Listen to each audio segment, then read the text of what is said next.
사도 요한은 밤모섬으로 끌려왔습니다. 신앙의 순수함을 지키기 위해서, 믿음의 온전함을 붙잡기 위해서 끌려왔어요.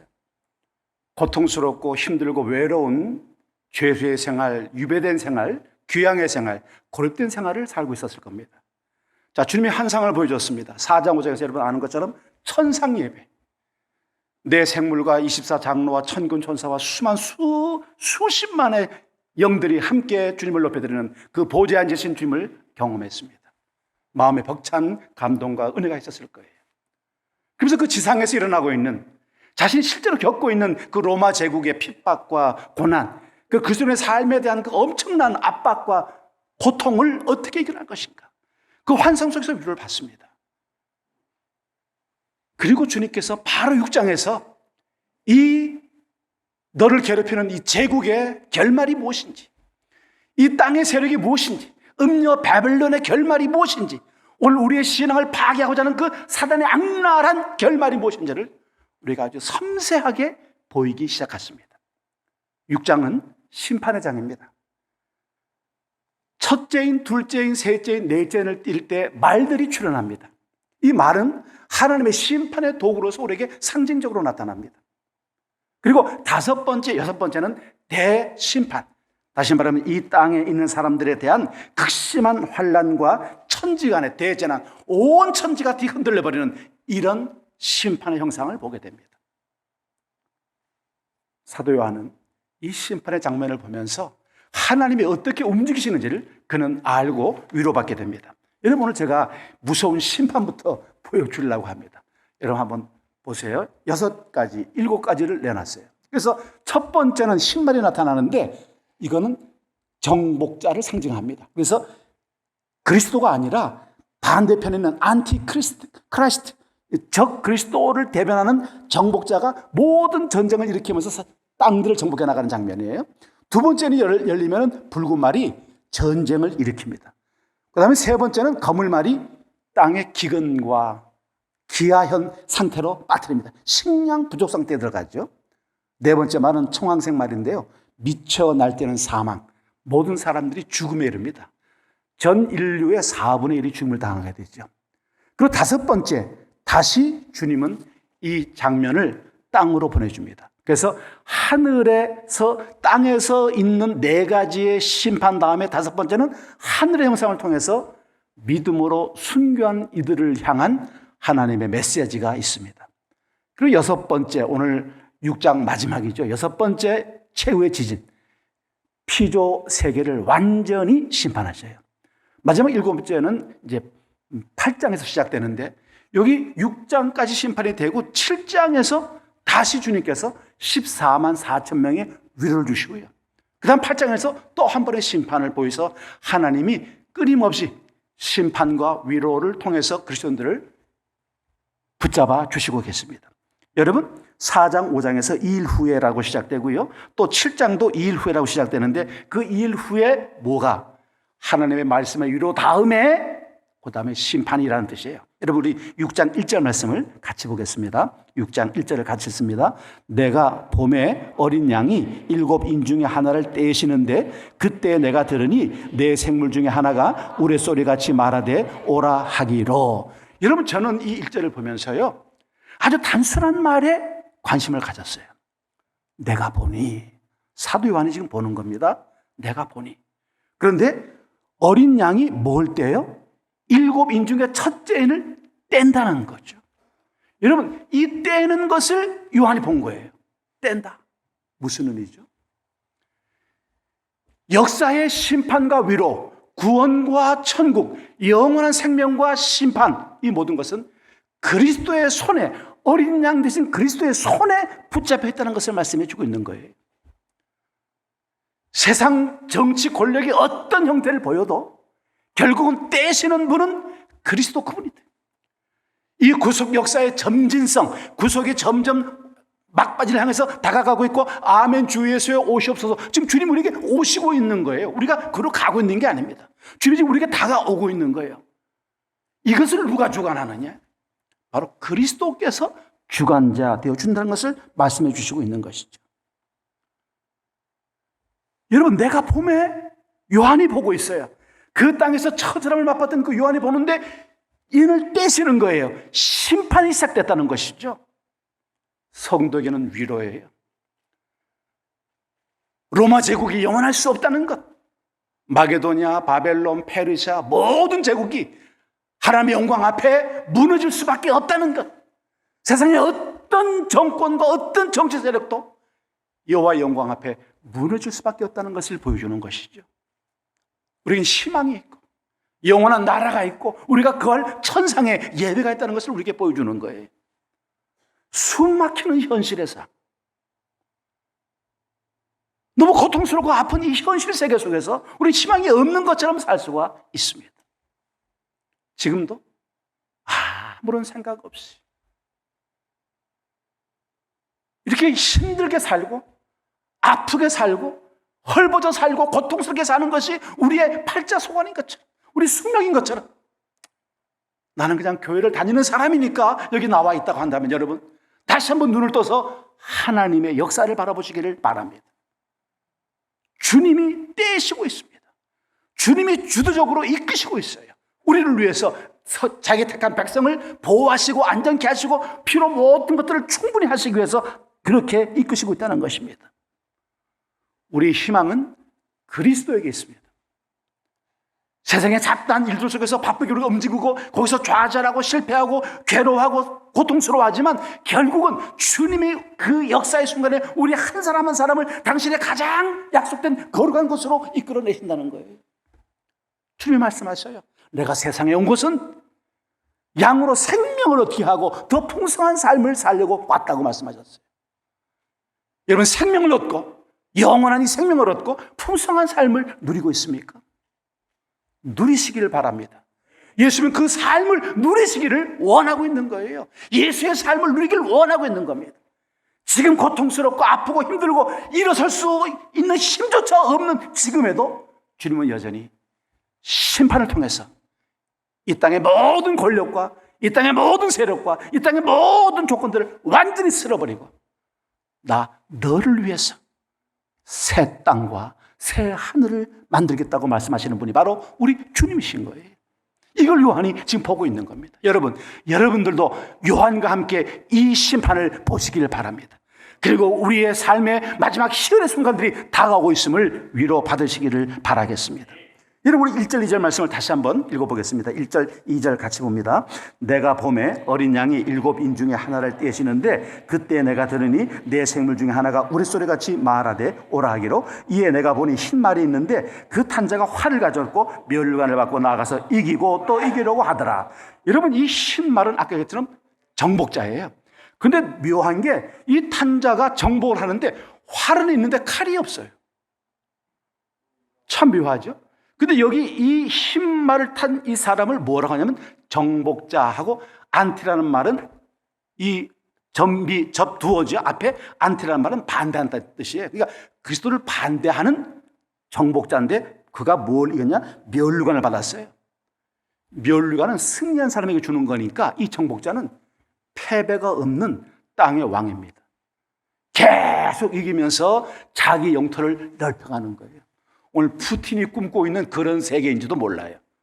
물론 제가 지금 이 흰말 탄 사람을 푸틴이라고 얘기하는 것 아닙니다. 그냥 그 정복의 야욕을 가지고 나가는 무리들이 있을 것이라는 것이죠. 일반적으로 여러분 이 인봉 그리고 나팔 그리고 하나님의 진노의 대접의 심판이 계속 시작되면요 점점 더 하나님의 심판은 거칠어집니다. 그 첫 번째가 바로 이 흰말이었어요. 그리고 두 번째는 전쟁을 말합니다. 이 국내의 내란을 통해 가지고 서로 싸우면서 스스로 자멸하는 거예요. 여러분 3절 4절 같이 읽습니다.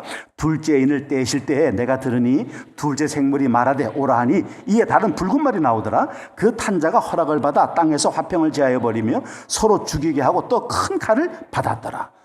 큰 칼은 여기 두 번째에 나오는데 붉은 말이 나와요. 이 말이 하는 일은 뭐냐? 여러분 평화를 없애버립니다. 평화가 없어요. 이 붉은 용은 17장 3절에서는 붉은 빛 짐승으로 나오는데요. 화살 없는 활만 가진 첫 번째 말 탄 사람과는 아주 대조적으로 이 두 번째 사람은 큰 칼을 받았습니다.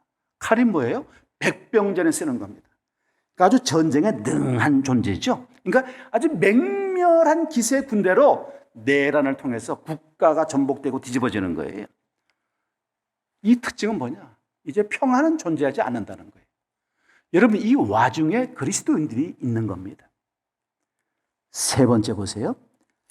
5절 6절은 기근을 통한 심판이에요. 5절 6절 같이 읽습니다. 셋째 인을 떼실 때에 내가 들으니 셋째 생물이 말하되 오라 하기로 내가 보니 검은 말이 나오는데 그 탄자가 손에 저울을 가졌더라. 내가 내 생물 사이로부터 나는 듯한 음성을 들으니 이르되 한 데나리온에 밀 한 대요 한 데나리온에 보리 석 대로다. 또 감람유와 포도주는 해치지 말라 하더라. 여러분, 여기 한 데나리온 그랬는데 여기 NIV 성경에는요 하루 품삯이라고 그랬어요.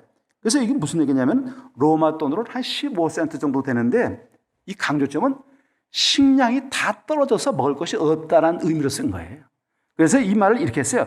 밀을 사게 되면은 한 끼밖에 못 먹고 밀을 사면 보리를 사면은 세 끼밖에 못 먹는다. 그러니까 보리가 좀 싼 것이죠. 그리고 그 다음에 말은 뭐냐면 기름이나 포도주를 살 만한 돈은 남아있지를 않아서 포도주를 전혀 사 먹을 수가 없다. 이게 뭡니까? 전쟁 뒤에는 기근이 찾아와 가지고 사람들이 먹고 살 생계를 유지할 방법이 없다는 거예요. 이게 심판의 가장 참혹하고 불쌍한 방법입니다. 이스라엘이 고통당하면서 하나님의 심판을 겪을 때에 성에 둘러싸여 있을 때 그들은 자기 자식의 육신을 찢어서 먹습니다. 이게 기근의 그 비참함을 드러내는 하나의 표징이에요. 이게 심판이었어요. 여러분, 이 검은색의 말은 기근과 죽음을 예고하고 있는 상징적인 표현입니다. 네 번째는 7절 8절이에요. 우리가 지금 겪고 있는 거죠. 전염병을 통한 심판이에요. 여러분 7절 8절 같이 한번 읽어보시고요. 혹시 코로나 안 걸리신 분들은 크게 읽으셔야 조금 도움이 될 거예요. 자, 7절 8절 같이 읽습니다. 넷째 인을 떼실 때에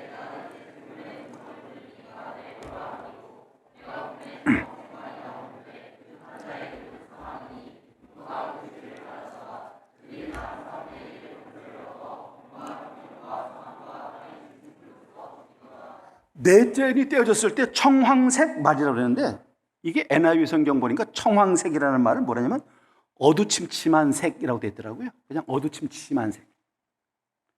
그러니까 문자적으로 그냥 그대로 하면 아주 엷은 녹색. 녹색인데 좀 엷은 색이에요. 여러분, 요한은 이 탄자의 이름, 이 청황색 말을 탄자의 이름을 뭐라냐면 사망이고 음부가 그를 따른다고 했어요.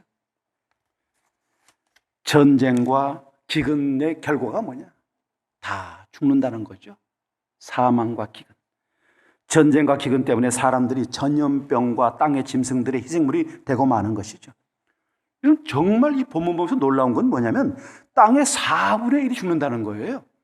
지금 4분의 1이면 오늘 우리 지구 인력으로 말하면 한 20억이 첫 번 이 심판에서 죽어 넘어간다는 겁니다. 네 번째 말의 심판에서 전 인류의 20억이 넘어간다는 거예요. 어마어마한 죽음이 찾아오는 것이죠. 근데 뭐냐? 우리가 이미 겪어봤잖아요. 가장 치명적인 바이러스, 전염병에 의해서 그렇게 된다는 것이죠. 이 코로나, 코비드는 게임도 안 된다는 것이죠. 무시무시한 전염병이 돌 것이라는 거예요. 정말 제트 비행기가 지구를 한 바퀴 쫙 돌아가는 것처럼 전염병이 전 지구를 돌면서 4분의 1을 학살할 것이다. 여러분, 이게 무슨 얘기예요? 아직 시간이 있다는 겁니다. 아직 일어나지 않았잖아요. 주님에게 돌아올 시간이 있다는 거예요. 지금 주님이 기다리고 있다는 거예요. 회개하기를, 돌아오기를 지금 여유를 주시는 거예요. 우리가 가끔씩 너무 믿음이 좋다 보니까 우리 하나님을 되게 치사하게 만들잖아요.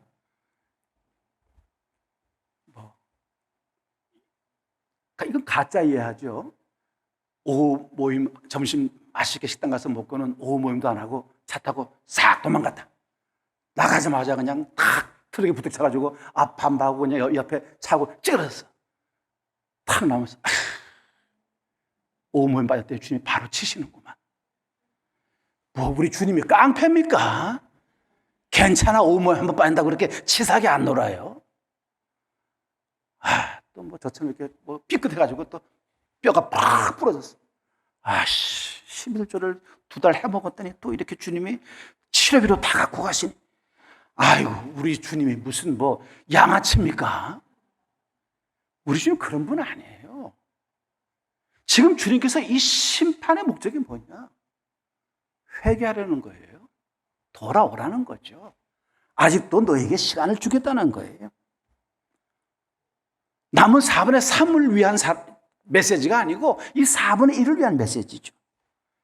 예수 안 믿는 사람들도 죄를 회개하고 주님 앞으로 나오면 주님께서 받아주실 수 있는 가능성을 여기 보여주시는 거예요. 여러분, 심판 속에 은혜가 있습니다. 제가 이 심판의 마지막에 부분의 말씀을 드리려고 그래요. 급박한 심판 속에는 하나님의 급박한 초대가 있다는 걸 여러분 항상 생각하세요.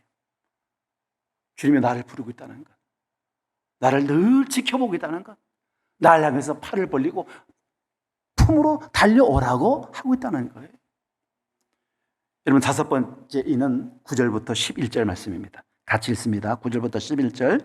5째 인을 떼실 때에 내가 보니 하나님의 말씀과 그들이 가진 증거로 말미암아 죽임을 당한 영혼들이 제단 아래에 있어 큰 소리로 불러 이르되 거룩하고 참되신 대주제여 땅에 거하는 자들을 심판하여 우리 피를 갚아주지 아니하시기를 어느 때까지 하시려 하나이까 하니 각각 그들에게 흰 두루마리를 주시며 이르시되 아직 잠시 동안 쉬되 그들의 동무 종들과 형제들도 자기처럼 죽임을 당하여 그 수가 차기까지 하라 하시더라. 아멘. 순교자의 이야기입니다.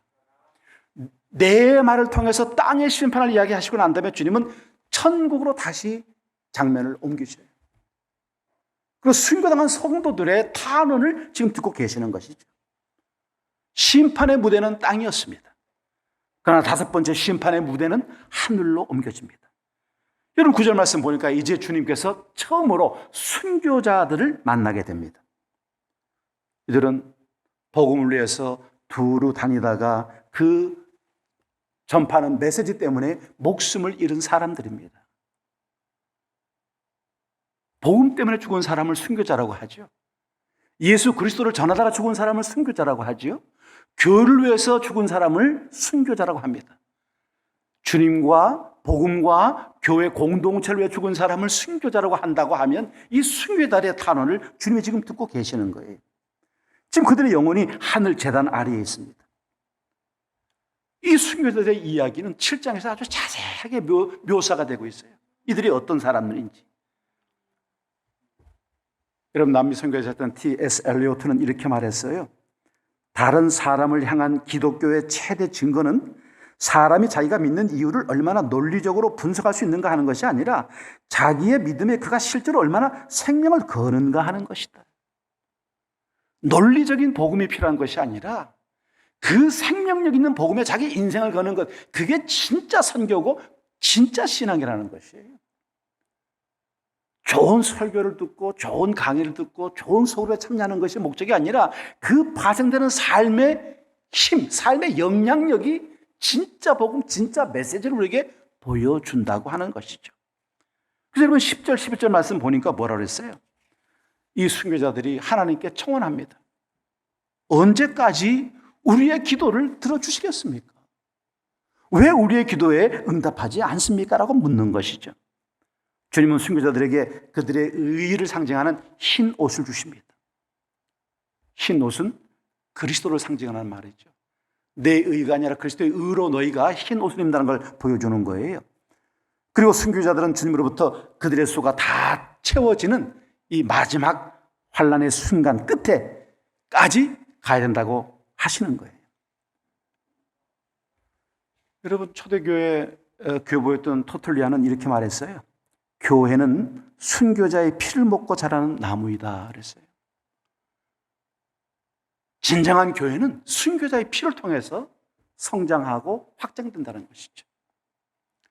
저희 JDM이 45년이라고 하는 짧을 수도 있고 길 수도 있는 이 세월 속에 젊은 사역자들의 순교의 피가 온 우리 모임을 이렇게 크게 하나님의 도구로 쓰임받고 있는 것이 아닌가 생각을 합니다.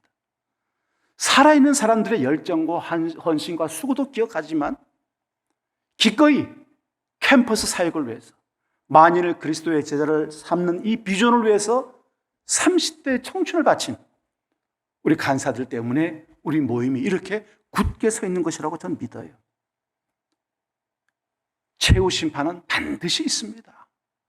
우리 인생의 마지막 주님 앞에 설 그 심판대가 반드시 있다는 거예요.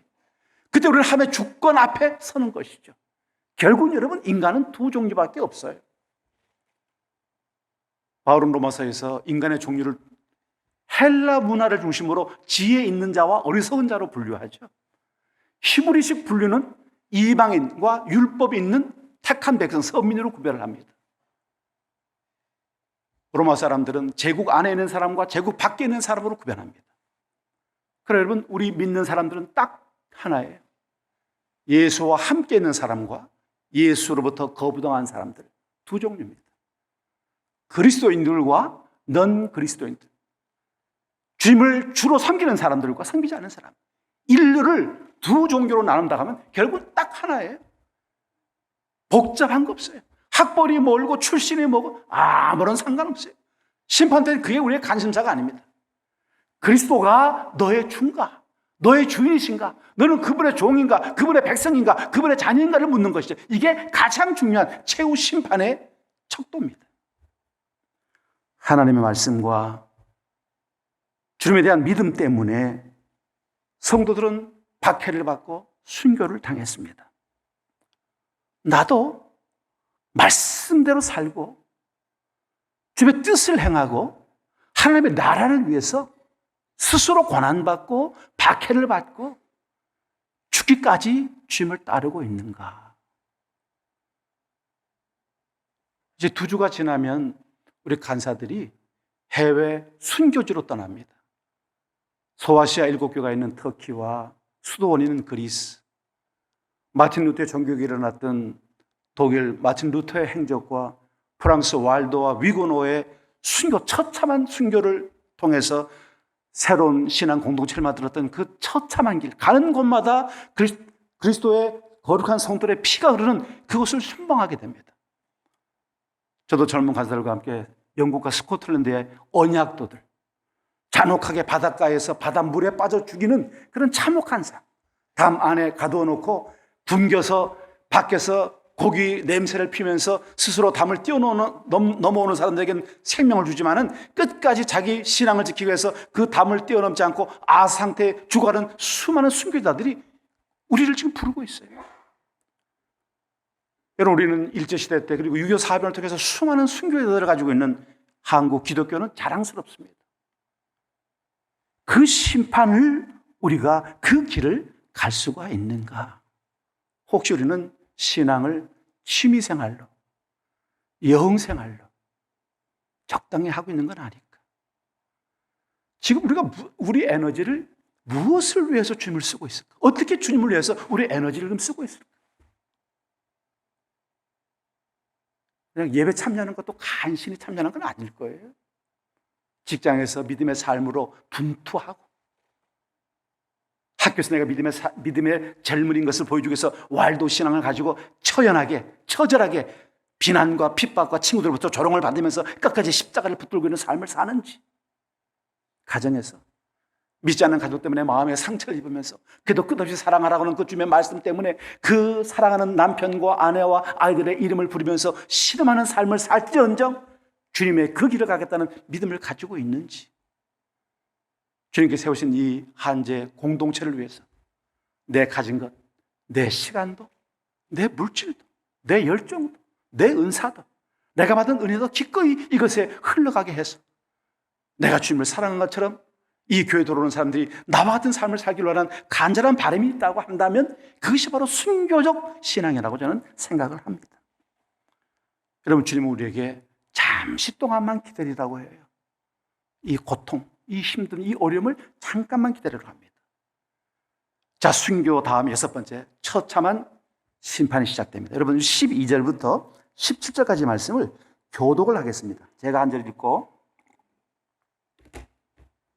여러분들이 한 절씩 읽겠습니다.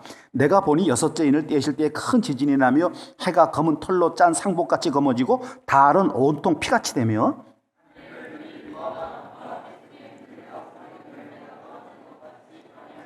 하늘은 두루마리가 말린 것 같이 떠나가고 각 산과 섬이 제자리에서 옮겨짐에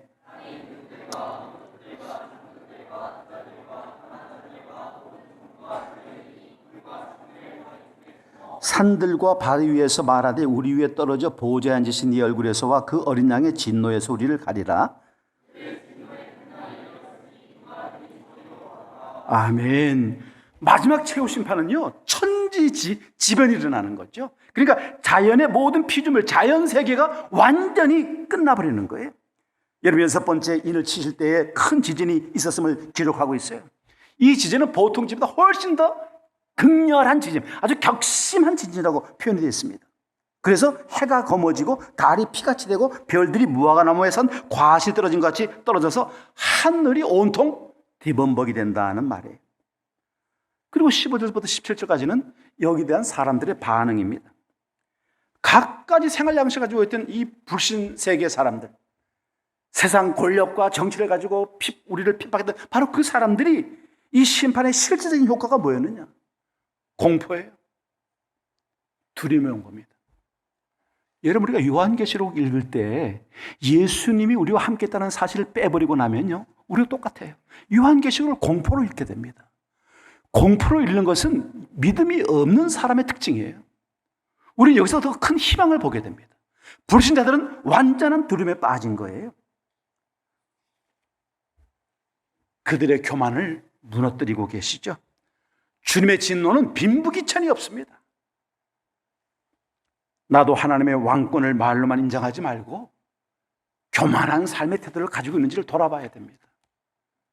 믿는 나도 이 심판과는 관계가 없지만 혹시 나도 내가 스스로 왕 삼아서 내가 왕이 되지 않았는가? 주님이 내 왕이신데 내가 왕 노릇하고 있지 않는가? 내가 교회에서 왕 노릇하고 있지 않는가?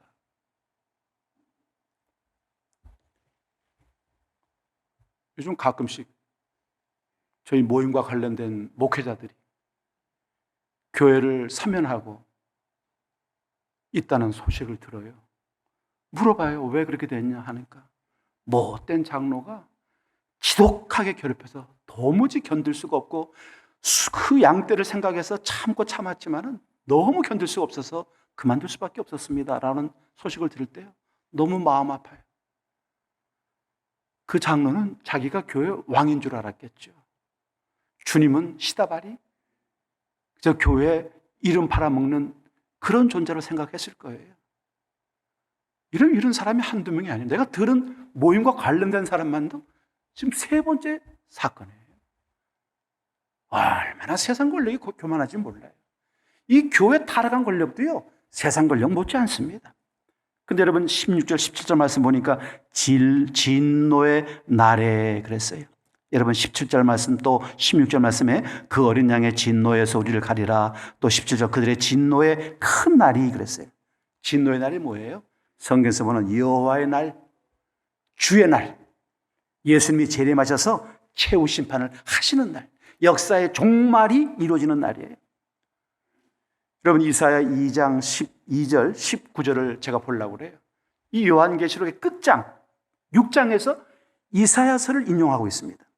이사야 2장 12절 대저 만군의 여호와의 날이 모든 교만한 자와 거만한 자와 자고한 자에게 임하리니 그들이 낮아지리라. 19절 사람들이 암혈과 토굴로 들어가서 여호와께서 땅을 진동시키려고 일어나실 때에 그의 위엄과 그 광대하심의 영광을 피할 것이다. 이미 이사야서에서 최후 심판의 날을 예언하고 있었어요. 주의 진노는 어느 곳이고 피할 곳이 없다는 것이죠. 여러분 우리가 지금 주님의 낯을 피해가지고 얌천머리 없이 그냥 피해 다닙니까? 그 일 못합니다. 이 집은 못 맡습니다. 아 이거 안 됩니다. 난 좀 편히 살고 싶어요. 나한테 일 맡기지 마세요. 나한테 직분 맡기지 마세요. 나한테 역할 맡기지 마세요. 난 그냥 나 혼자 편하게 살고 싶어요. 나 건드리지 마세요. 지금 그러고 살고 있지 않습니까? 만약 그런다면 그 결과가 뭡니까? 시편 119편 7절 말씀에 내가 주의 영을 떠나 어디로 가며?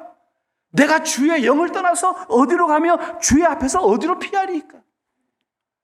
주님을 피할 수 없어요.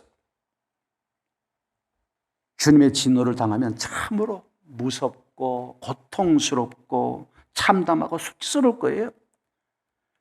주님의 진노를 견뎌내고 설 수 있는 존재는 피조물은 없습니다. 이 얼마나 처절하고 무서운 진노입니까? 끔찍하지요. 여러분, 이런 진노에서 피하려면 어떻게 해야 됩니까? 여러분, 이제 핵심이에요. 이런 무시무시한 진노는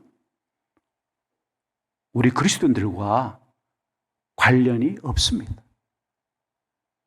첫째인을 떼시고 둘째인을 떼시고 셋째인을 떼시고 넷째인을 떼서 말들을 동원하시고 다섯째에 천재지변을 일으키는 이 심판은 그리스도를 향한 심판이 아니라 불신자를 위한 심판이라는 거예요. 할렐루야.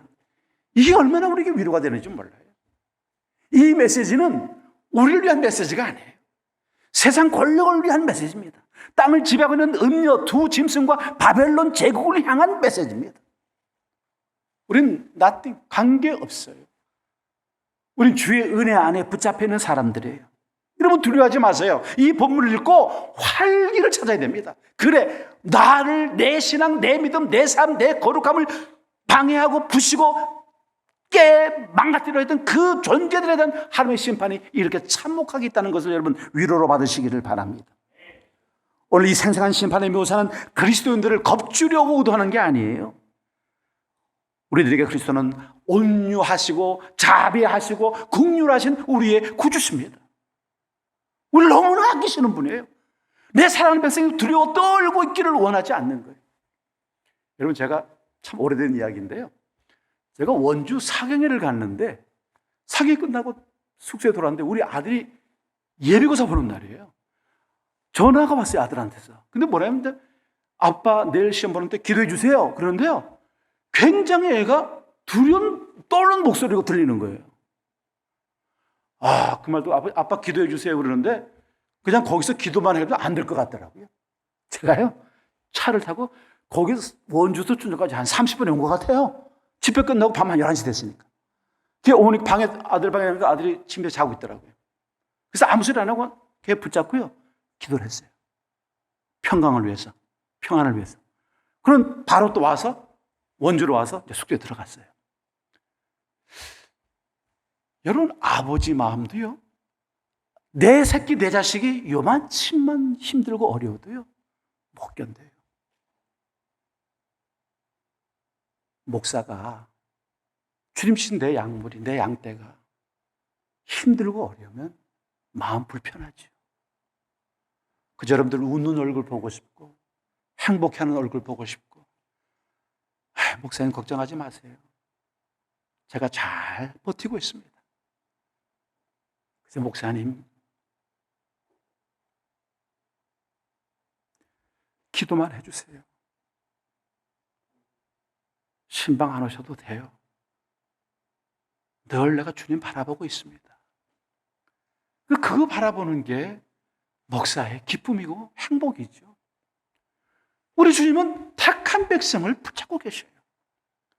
끊임없이 이 심판의 순간에도 우리를 지키시는 분은 우리 주님이시라는 것이죠. 여러분, 그리스도께 속한 사람들은 심판이 아니라 상을 받을 겁니다. 멸관을 받을 줄로 믿으시기를 바랍니다. 중요한 것은 진노의 공포, 심판의 고통이 아니라 그리스도와 함께 속해 있는 이 상급에 대한 은혜를 맡게 된다는 거예요. 우린 그저 이 심판과 재난의 사건들을 관람하는 관람자로서 있을 거예요. 이것은 우리의 사건이 아닙니다. 우리가 그래서 주님과 함께 있는 것이죠. 여러분, 17절 말씀 같이 보십시다. 17절 같이 읽습니다. 그들의 진노의 큰 날에 이르렀으니 누가 능히 서리요 하더라. 따라합시다. 누가 능히 서리요? 누가 능히 섭니까? 내가 주님과 함께 능히 서는 거죠. 믿습니까? 지금 묻고 있는 거예요. 누가 능히, 이 참혹한 심판에 누가 능히 서리요? 내가 능히 섭니다. 누구와 함께? 예수 그리스도와 함께죠. 예수님이 교회와 복음의 대적들을 심판하시도록 우리가 신실하게 순종할 책무만 남은 것이죠. 출애굽 23장 22절 말씀, 너가 그의 목소리를 잘 청중하고 내 모든 말대로 행하면 내가 내 원수에게 원수가 되고 내 대적에게 대적이 될지다. 말씀으로 살면 주님이 우리의 원수를 쳐 부실 것이라는 것이죠. 하나님께서 애굽을 10가지 재앙으로 심판할 때 이스라엘에 있던 곳에는 평화롭고 행복했습니다. 1가지 심판이 끝나면 그들은 이 땅을 벗어날 것이라는 기대가 있었어요. 7인을 떼시는 이 순간, 그 고통에, 그들에겐 고통의 순간이지만 우리에겐 새로운 희망, 다시 오실 주님, 마라나다, 나를 찾아오시는 그 아멘 예수, 그 주님을 만나는 그 기대감으로 충만한 시간이 될 것이라는 거예요. 여러분, 행복합시다. 여러분, 힘을 내고 걱정, 두려움 떨쳐버리고 주님만 바라보십시다. 하나님께서 애굽을 심판한 처참한 순간에도 이스라엘 고센 땅에 함께하던 그 주님은 우리에게 심판을 즐기며 새로운 미래를 향한 새로운 기대감으로 우리를 새롭게 만들어 주셨어요. 신약의 구원과 심판의 날은 이 여호와의 날을 어떻게 맞이하며 살 것인가? 여러분, 주님을 다시 만날 때 어떤 모습으로 만나시겠습니까? 기도하십시다.